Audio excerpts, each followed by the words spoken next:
크리스마스 이브에도 아이들이 줄지어 찾는 이곳은 2024년 처음으로 소아과가 생긴 전남 곡성입니다.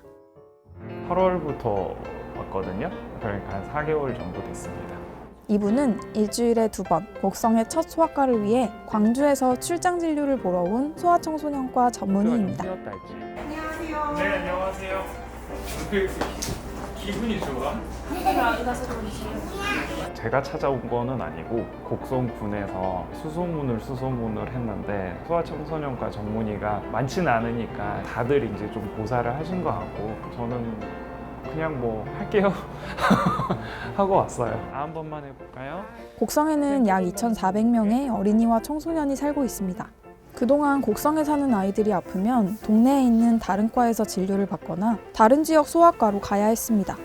그럴 때는 이제 광주로 가든가 남원으로 갔고 큰 병원 간다 그러면 한 50분 50분 잘해야 오전 날려먹고 대기를 오래 타면 오후까지 걸리는데 여기는 그래도 가까우니까 문 열 때 맞춰서 오면 한 10시 안에 끝나고 편하죠 확실히. 소아과 요즘에 오픈런이라 그래서 대기도 되게 많잖아요. 1960년 소아과 전문의 제도가 시행된 이래로 민간 소아청소년과가 생긴 적은 없었고요. 고향사랑 기부제 모금을 통해서 소아과 출장 진료를 이곳 옥가보건지소에서 시작하게 됐습니다. 곡성군은 지난해 1월부터 5월까지 시민들에게 기부를 받아 총 8천만 원을 모았습니다. 그 결과 탄생한 64년 만의 첫 소아과. 이 프로젝트가 빠르게 성공할 수 있었던 건 올해로 3년째 시행 중인 제도를 활용했기 때문입니다.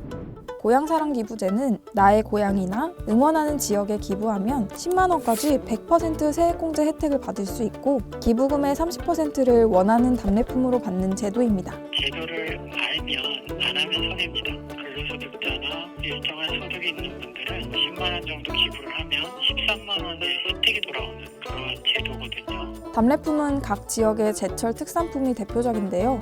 조금 특이한 답례품도 찾을 수 있었습니다. 모두 해당 지역에서 만들어졌기 때문에 지역 경제에 도움이 된다는데요. 인구 감소 지역으로 선정된 곡성군은 재정이 넉넉하지 않은 작은 도시지만 공공으로 공백 문제를 해소할 실마리를 찾았습니다. 소아과가 전국에 없는 곳은 60여 개소 정도 되고요. 소아과하고 산부인과가 다 없는 곳이 한 18개소? 도시에 사시는 분들은 이런 문제에 대해서 어떻게 없는 곳이 있을 수 있지? 라는 생각을 할 수 있는데 모두 다 현실입니다. 저희 지역은 이렇게 살고 있어요. 이런 부분들을 알려드리고 그분들이 기부를 해주시면서 또 지역에 관심을 갖고 저희 지자체 같이 이렇게 작고 소멸 지역에 있는 지자체들에게 큰 기회가 되지 않을까 싶어요. 우리나라는 지역에 기부하거나 곡성의 소아과처럼 특정 사업을 골라서 기부할 수 있는 지정기부제가 같이 운용되고 있습니다. 그런데 이 제도, 시민들은 얼마나 참여했을까요? 시행 첫 해, 총 650억 원 넘게 모였고요. 지난해에는 약 890억 원의 모금액이 쌓였습니다.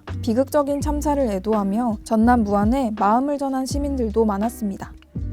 우리나라가 일본의 고양세 제도를 벤치마킹해서 도입을 했는데 2023년도에 일본이 1년 동안에 거둔 금액이 우리나라 돈으로 환산하면 이미 10조가 넘었습니다. 지방재정에 충분히 기여를 할 수 있다라고 저는 생각을 합니다. 애들이 할 수 있는 최고의 표현은 본인이 가져온 간식을 주고 가는 거예요. 내가 먹으려고 했던 사탕을 주고 가고 그날 하루 할 일 다 했다 약간 그런 생각 드는 거죠. 애기 엉덩이에 뾰루가 아이 한 명이 아픈 게 아니거든요. 아이가 아프면 먼 길 와서 진료를 하니까 이왕이면 좀 많이 왔으면 좋겠어요. 당연히 많이 오면 저는 힘들지만 그래도 이왕 오는 거 저도 보람도 있고 그러니까 좀 더 많이 오셨으면 좋겠습니다. 곡성군은 더 많은 아이들이 병원에 갈 수 있도록 주 5일 운영되는 소아과를 만들 계획입니다. 이번 시즌2 프로젝트 모금도 성공적으로 마친 만큼 곧 곡성의 두 번째 소아과를 만날 수 있을지도 모릅니다. 저희 소아과 사업을 뉴스로 보셨나 봐요. 되게 사모님하고 많이 우셨대요. 자기들 애기 키울 때 생각이 나서 그분이 또 직접 오셔가지고 100만 원을 기부를 하고 가셨어요. 올해로 3년째가 된 고향사랑 기부제를 통해 위기의 지방도시는 살아날 수 있을까요?